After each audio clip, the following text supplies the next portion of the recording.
I met this girl when I was in prison, and I had been locked up for a year already, and she came in, and you could tell that she was new to the system because she just looked like so shell shocked and so afraid to be in prison. She literally walked around with her eyes like kind of wide as if she were searching for danger all the time. And like she did okay. Like she had a beautiful singing voice, and so she immediately joined the church choir. And I had actually joined the choir too. So we got to talking one day. I had a friend, or we knew a girl, we both knew a girl who I had gone to college with, and like so we made that connection or whatnot. And then I saw her again at this other serendipitous time, and I told you the story, but if you haven't heard it, then tell me that you haven't heard it so that I can tell it again, because it's just that good. So her name is Melissa, and when I tell you, I don't know if you guys have ever like fallen in love with a friend, like not in a romantic way, but like it was like I was just lost in prison before I met her. Like I had plenty of friends, but I didn't have like super close friends, like your bestie, you know, like the one you tell everything to. And when I met her, like I literally knew that she was going to be that friend for me. And I remember like waiting for count to clear so that I could go outside and talk to her. And like the first time that we really sat down and talked, we sat down, it was freezing cold, and we sat down, nobody was even on the yard, like that's how cold it was. We had like long johns on, our uniform on, our prison jacket on, hood on, we're bundled up and just talking and shivering because we just had so much to say to each other. And so pretty much from that moment on, we were inseparable. She was on my same building, and she was on a different hall, which that did mess things up a little bit, but we were still able to keep in touch and hang out and see each other all the time.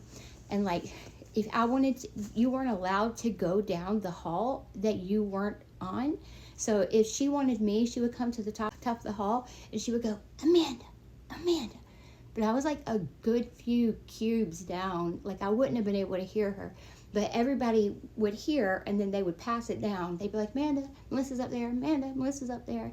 And then like it became like a thing, you know, like we played telephone, you know. I used to get up early on Saturday mornings and go and watch Saved by the Bell because it came on at like 7 a.m. and count was at 7:30 a.m. So on mornings that we didn't have visits, then we would watch Saved by the Bell. And she said it was because it was like one small thing that made her feel normal, like it was a thing from home, you know. She had a harder time adjusting than I did, but anyway, like I said, we were absolute very best friends. And like we had the same, like my last name and her last name are in the same section of the alphabet, so we had our visits together. So she met my dad and I met her mom and dad, and we just, the whole family, like we just like besties for life, you know. So I got out of prison, I got out of prison 4 or 5 years before her. So when I had to leave her in prison, like I turned around and looked and I just saw her, and she was like super happy for me, but also like heartbroken that she was now going to be in prison by herself, like navigating this entire thing without me, you know. And I was heartbroken too. She literally called me that night, and I laid on the floor of my bedroom for the first time in like 10 years and talked on the phone to my bestie. And it went like that for the next 4 or 5 years. I talked to her on the phone all the time. I always had money on my phone so that she could call. I wrote her letters. I was like just as there for her as if she were one of my friends who was like, who lived down the street, you know, like she was my person. So the fateful day finally arrives, her getting out of prison. It's October the 1st, and we have been counting this day down for years, and ended up going to, so her mom and dad were there obviously, and then she had a girl that she met in prison, and then me, Miss Pat, that's the lady that we met in prison. She's kind of like a mom in a way, and then another one of her friends. And so we got up early in the morning and traveled all the way there. And when she walked out of the gate, her dad and her like made a beeline towards each other, and he just grabbed up his daughter and hugged her so tight, and she just had tears streaming down her face. And like she hugged everyone, but when she got to me, like we were both like like it was like a whole moment, you know. And so she's out of prison now, but she lives like a good few hours from me. So we didn't get to see each other as often as we'd like, but we still talked on the phone all the time and stayed in touch and everything. Well, she ended up taking kind of a rough road, you might say. Like she had been through a lot of traumatic stuff, and when she got out, she ended up kind of hooking up with some people who maybe didn't have like the same life path as her, and she kind of went down a bad path. And she would call me even while she was like using substances, and she would just cry, and she'd be like, I don't like, what's wrong with me? I can't stop this. I hate this, Amanda, like help me. And there was literally nothing I could do, but I was like, I love you and I'm here for you. And finally things just got really, really bad for her, and she was really lonely, and she was making a lot of really risky decisions, and I was nervous. She said she made some comments about wanting to leave that area. And I said, well, why don't you come to my town? And she thought about it, called me back, and she was like, but what would that look like? And I was like, I don't know. Like, we would have to find you a place to stay, and like, but I will be there for you. Like, she can't drive. She had a driver's license taken away for life. And I was like, but I would take you places. I'll drive you. Like, I will 1000% be there for you. And she thought about it, and then she was like, I'm going to do it.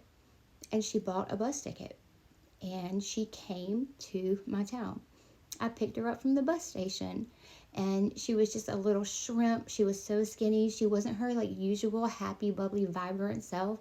Like, she was just kind of a shell, but like you could still see her, you know, like, and when I looked at her, the real her was still in there.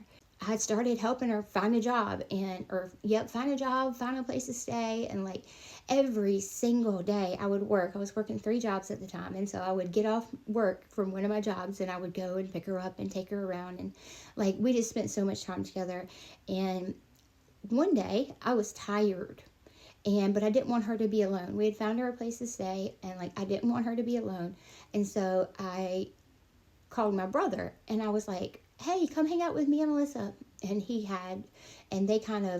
they were talking and hanging out really well. And I was like, do you guys mind if I just go? Like, and Steve was like, no, please go, like, take off. I know you're tired. And she was like, yeah, girl, you're fine. And so she was going to get a ride home with him. Well, somehow in the next like 2 to 3 days, she fell in love with my brother. My brother fell in love with her too, like big time. And they became like, I don't know, it's like they were soulmates. I don't know how else to describe it. Anyway, they fell in love, and literally they met, and then the very next year they were married, and they had a baby, and they had another baby, and then they had another baby. And now she is at all my family reunions and all the little birthday gatherings, and like every little thing that you do with your family, she's right there, you know? And like, she gave birth to my family. Like, her kids are my nieces and nephew. And like, I don't know, I saw her tonight because we had a little Halloween get together at my dad's, and like she was there, and her kids and everything, and we were just hugging and like talking and laughing, just like it was like old times normal. And it's just kind of weird, you know, like kind of cool how God works. Like, all of that stuff had to happen to get us to where we are now. And like, we're both in such good places. We're both really healthy. She sings on her praise team at her church. Like, she's one of the main singers. And like, I'm doing the things that I'm doing in my life. And now we do like good things together. And we met in prison. So anyway, I just thought I'd tell you guys that story.